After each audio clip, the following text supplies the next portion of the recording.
Here's how to delete recent emojis on your iPhone. Now, if you open up the keyboard on your iPhone and you don't like all of the recent emojis, if you tap on the little clock icon, it shows you all of the ones that you've recently used, and pressing and holding on them doesn't give you the ability to delete those. We can delete them by doing two different steps. So the first step is to open up the Settings app on your iPhone. Tap on search at the bottom, and we're going to just search for keyboards. Make sure you type in keyboards with an S, and then just tap on keyboards at the top. From here, choose keyboards, and there is the emoji keyboard.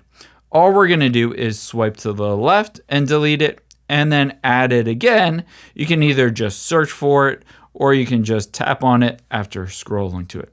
However, this doesn't necessarily remove all of those frequently used or recent emojis.